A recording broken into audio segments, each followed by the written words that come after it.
Hola a todos y bienvenidos una vez más a mi canal. Yo soy Passepartout y aquí se hacen reseñas.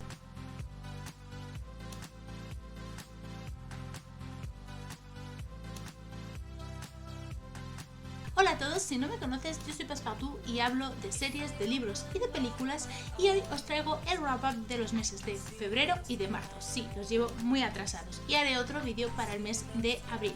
Sin embargo, antes de empezar con el wrap-up, he de disculparme porque estas últimas semanas no he podido grabar. He estado subiendo contenido, en realidad corresponde a contenido que grabé el año pasado.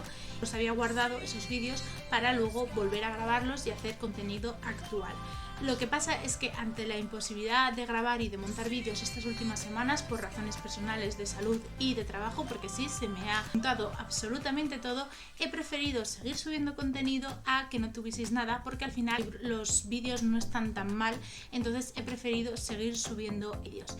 De todas maneras, te dejo por aquí mi vídeo de introducción para que me conozcas un poco más, veas que busco en YouTube y sepas a qué atenerte en este canal, y por supuesto que sepas que tienes todas mis redes sociales en el banner de YouTube y puedes acceder al blog donde encontrarás más información, artículos complementarios a todo lo que pueda decir en YouTube, así como a mis otras redes sociales que te invito a seguir si lo que hago te interesa.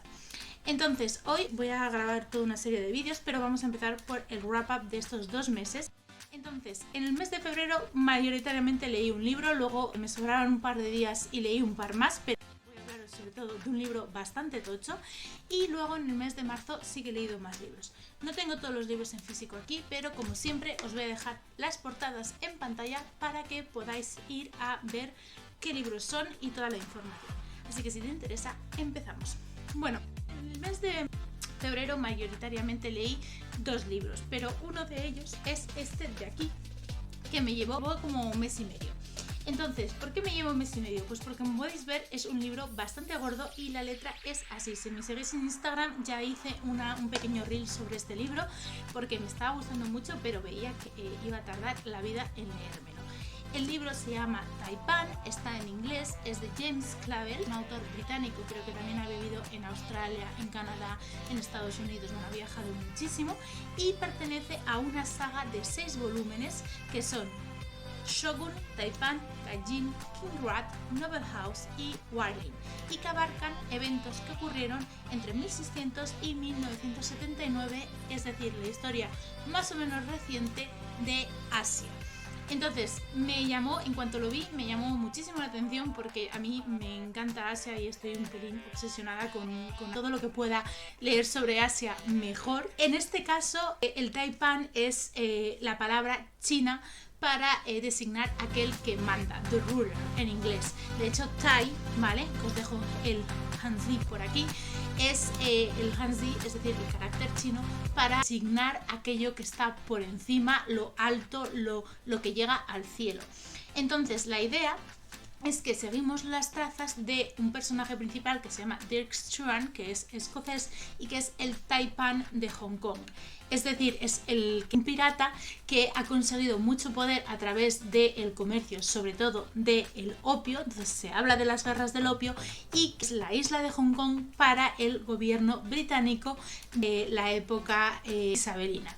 Entonces es una historia súper interesante porque estamos hablando de geopolítica, estamos hablando de historia y estamos hablando de cómo Hong Kong pasa de ser peñasco en el mar de China a ser la ciudad que es hoy en día. Obviamente el libro solo abarca eso en 1841, pero ahí están las bases de cómo todo se crea para que Hong Kong sea lo que es ahora y por lo tanto las relaciones internacionales sean las que son hoy en día, porque hay que entender que Hong Kong es como el sumum del sitio estratégico para controlar todo el comercio del mar de China con los otros países, con India, con Sri Lanka, con otros países asiáticos y sobre todo con Europa, que obviamente Europa y Estados Unidos, que obviamente tenían imperios coloniales que se estaban desarrollando, y también para conseguir controlar, bueno, digamos que tener una puerta abierta al mainland China. ¿Qué es el mainland China? Es la China continental, es la China cerrada a los extranjeros, que en ese momento estaba gobernada por la clase manchú. Los manchú venían de Manchuria, hoy en día es una parte de China, pero en ese momento no lo era, era un pueblo aparte, y en esta época, en el siglo XIX, la dinastía que reina sobre toda China son manchús. Entonces te hablan de todo el gobierno, de los mandarines que mandan para intentar controlar la población y de toda la riqueza y el avance cultural que posee China en esa época, y como obviamente un montón de países tienen vistas puestas en China, en Hong Kong y en Asia. Entonces está súper bien, a mí me ha gustado un montonazo. He tardado en leérmelo aparte porque es largo, porque el ritmo es un poco irregular, pero no ha sido un problema. De forma general está muy bien escrito y la historia es pero tan interesante, igual que tardase 4 siglos en leerlo, pero es cierto que hay capítulos que como que son más largos y otros más cortos, y eso a veces pues corta un poco la evolución de la narración, y por lo tanto corta un poquito el ritmo de narración, pero la verdad es que me ha gustado muchísimo. El tipo de escritura está muy bien, o sea, es muy amena de leer y es interesante. La frase final, bueno, el párrafo final es de esos párrafos que lo lees, cierras el libro y se te queda una sonrisa en la cara, o sea, increíble. Los personajes son canela en rama, o sea, me han gustado todos, pero algunos más que otros. Lo que pasa es que no puedo deciros quiénes porque sería haceros spoilers. Si queréis un poco más de detalles, os aconsejo leer mi reseña en el blog y mi reseña con spoilers en Goodreads. El world building, que en este caso al ser novela histórica no es world building, pero es más bien investigación histórica, está hecho magistralmente. No sé cuánto tiempo se habrá pasado este hombre escribiendo este libro, pero está claro que ha investigado muy bien. Y por último, he dicho personajes, he dicho narración, he dicho world building, me queda trama, y la trama, pues obviamente si nos gusta la historia y nos gusta la geopolítica, pues nos va a gustar, pero creo que tiene los suficientes elementos de intriga como para mantenerte ahí enganchado de qué va a pasar, qué van a hacer los portugueses que están en Macao y que están a pocos kilómetros de Hong Kong y que están ahí intentando también mover los hilos, qué va a pasar con Rusia, que se está intentando expandir, qué va a pasar, que acaba de haber una guerra en Europa, acaba de haber el conflicto entre Francia y Turquía, que obviamente ha movido a muchos más países. ¿Qué va a pasar con todo esto? ¿Qué va a pasar con cada uno de los personajes? Obviamente estamos en una época en la que las alianzas por matrimonio son muy importantes. Hay muchos personajes femeninos que se ven coaccionados a, vale, tienes que casarte con tal persona, no tienes que casarte con tal persona. También es muy interesante ver la adaptación de los europeos a el mundo asiático, y particularmente el mundo chino, que como ya he comentado está muy cerrado. Entonces Hong Kong es como un punto de intersección entre China y partes más asiáticas coloniales, como puedan ser Macao, que lleva mucho tiempo con presencia portuguesa. Y además te planteas también qué va a pasar con los personajes que son chinos o que son de Hong Kong o que son mestizos, que también tienen sus propios intereses y, por ejemplo, hablan de las guerras del opio, hablan de los mandarines, hablan de las triadas, hablan de las rebeliones en India. O sea, está muy bien, os lo aconsejo un montonazo, y yo sinceramente quiero leerme toda la saga. Este es, como os he comentado, el segundo libro de la saga, está aquí subrayado en negro, pero no es necesario leérselos en el orden porque las historias están separadas, aunque obviamente hay ecos a lo que ha pasado anteriormente, porque al final es novela histórica y todos los eventos de Asia influyen entre sí e influyen en el mundo de forma globalizada y pueden llegar a explicar cómo es el mundo hoy en día. Así que esto es Taipan. No me esperaba para nada el final, y sé que existe una película que creo que data de los años 70, si no me equivoco, y que yo personalmente me pienso ver. Así que sí, este es el libro que me ha llevado 1 mes y medio leerme, pero que os recomiendo muchísimo. Y de forma general os voy a hacer un vídeo en el que os recomendaré libros que hablen de Asia, o sea, con temática asiática, que tengan lugar en Asia o que estén relacionados muy de cerca con el mundo asiático, porque con este ya van unos cuantos.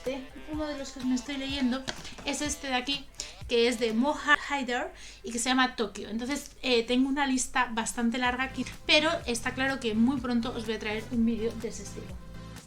libro que me he leído en el mes de marzo es el libro de mi vecina, que os dejo por aquí, que se llama Herido, por Emma P. Tojo, y que es un libro de thriller y también de introspección humana.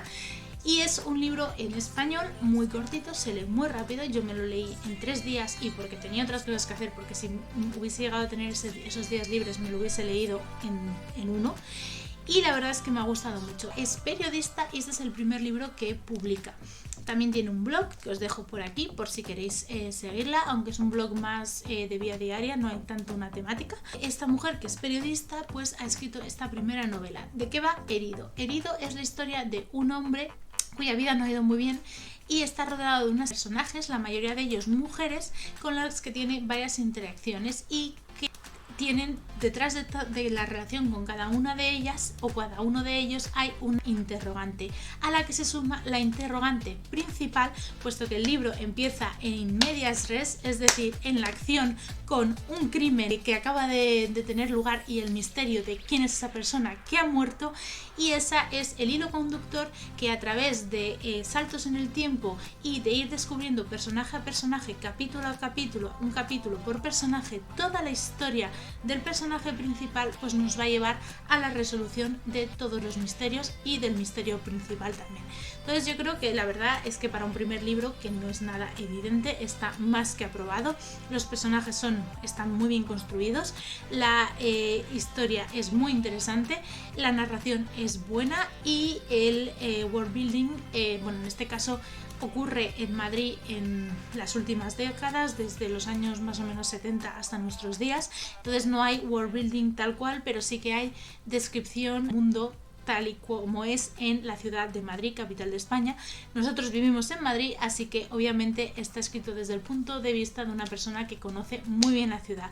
Y todo el libro, de forma general, y eso es algo positivo, está como con pequeños elementos. Yo además conozco a la autora, entonces lo puedo afirmar, que pues se nota que la autora conoce Madrid y que lo ha conocido en los años 80, cosa que yo no he hecho obviamente porque no había nacido, y que lo ha conocido hoy en día. Entonces te va soltando pues cosas que sabes si vives en la ciudad, cosas de bares, pequeñas pullas, lenguaje propio de la ciudad, cosas así, y eso está muy bien porque te hace meterte más en la historia y disfrutarlo más. Además también hay cositas como referencias cinéfilas o referencias literarias, que a mi vecina le gusta mucho el cine y la literatura, entonces los va dando en su relato y le da mucha personalidad a la narración. Tengo que cogerle algún defecto, la verdad, eso también lo digo en mis reseñas escritas, que obviamente podéis ir a consultar, pero no me ha gustado mucho un aspecto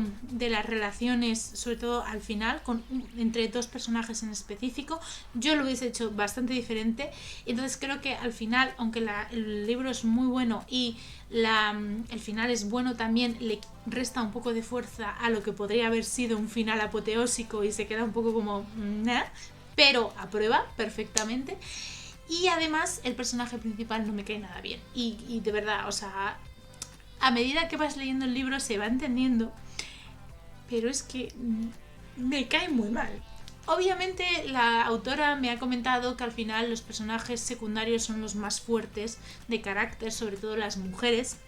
Son mujeres empoderadas, algunas hacen cosas buenas, otras hacen cosas malas, pero son mujeres empoderadas, y es verdad que eso brillaría menos si el personaje tuviese una forma de ser más fuerte, pero es que me cae mal. Entonces eso es lo único que no me he convencido. Sin embargo, no es en ningún momento una cosa que haga que quiera dejar el libro, así que ese es el segundo libro que me leí en el mes de febrero y que os aconsejo un montón. Y por último, como podéis verlo aquí, y una vez más os invito a pasaros por el blog porque ahí tenéis mucha más información sobre todo, el último libro que me leí entre febrero y marzo fue L'Étranger de Camus. Entonces, L'Étranger es un libro que ya me había leído, en realidad cabría dentro de relecturas, quizás a una sección relecturas en lo que es YouTube. La verdad es que hay muchos vídeos que quiero grabar y es que estas 3 semanas de verdad que han sido muy frustrantes porque es que no he podido hacer nada, pero bueno. Entonces, L'Étranger es un libro que ya había leído, no solo lo había leído sino que lo había estudiado, es de Albert Camus. Albert Camus es un autor Es un autor francés súper conocido, de hecho sus libros ya se consideran clásicos y marcó tanto la literatura francesa como la literatura mundial. Y L'Étranger es uno de sus libros más conocidos. Es un libro pequeñísimo, se lee en un día, de verdad, y me ha encantado. O sea, lo he vuelto a descubrir y ahora lo que quiero hacer es leer todos los otros libros de Camus. Entonces los tengo por ahí. Tengo por ahí Calígula, que es la historia del emperador medio pirado, en formato género teatral. De todas maneras haré una sección de teatro en este canal. Tengo por aquí La Peste, que es mi favorito de Camus. O sea, este libro me encanta. Te deja mal cuerpo, pero como casi todos los libros de Camus, porque Camus corresponde un poco al nihilismo y sobre todo al absurdo. No es mi autor preferido de absurdo, porque mi autor preferido de absurdo es Jean Giono, con el libro Un roi sans divertissement, un rey que no tiene lo que le divierta. O sea, que ese libro es increíble, blow mind, o sea, es alucinante. De todas maneras, no os preocupéis porque va a haber toda una serie de artículos que van a venir en el blog en el que voy a desarrollar a los autores, voy a desarrollar los géneros literarios y voy a desarrollar las corrientes literarias, y obviamente hablaremos de absurdo, pero probablemente también os haga una pequeña sección literaria para ya pues análisis de todos estos tipos de libros. La cosa es que bueno, yo me lo quería volver a leer, como 278 páginas, es decir, de verdad que el libro se lee muy rápido. Como estamos hablando de absurdo, que el absurdo, voy a resumir mucho, pero ya os digo que os traeré contenido sobre esto. Grosso modo se caracteriza por una apatía y una falta de sentido a la vida humana y a la sociedad y absolutamente a toda la lógica de los seres humanos. Pues obviamente son libros que te dejan un poco con mal cuerpo, y El Étranger te deja con mucho mal cuerpo. O sea, es un libro duro, y precisamente volver a leerlo me ha dejado impactada porque no recordaba hasta qué punto era una torta en la cara de despierta, no existe valor a la vida, no tiene sentido nada, ¿verdad? Ese es el mensaje. Obviamente está hecho aposta porque al final el mensaje subyacente de Camus nada tiene sentido per se. Es como nada tiene sentido, búscale tú un sentido y dale valor a tu vida. Pero eso es la parte que el lector tiene que concluir y por sí mismo, y obviamente eso no es lo que el libro te va a decir, porque el libro es esa torta que te tiene que hacer reaccionar. Entonces claro, el libro no es la historia más alegre del mundo, pero está tan bien escrita. O sea, ¿cómo se puede escribir tan bien? Es que me supera. Es de verdad, Albert Camus es uno de los grandes de la literatura, y os recomiendo, o sea, si tuviese que recomendaros un solo libro de estas tres que me leí entre febrero y marzo, os recomendaría L'Étranger de Camus, El extranjero. De verdad, es que ese libro es increíble. Y si hay uno que queréis leer como muy distinto, pues obviamente os recomiendo Taipan. Pero de forma general, los tres libros que os he presentado hoy están muy bien, son todos muy distintos, así que hay para todo el mundo. Así que estos son los libros que me leí, y nos vemos muy pronto porque voy a grabar varios vídeos seguidos para presentaros los libros del wrap-up de abril y luego una serie de vídeos de reseñas. Así que nos vemos enseguida.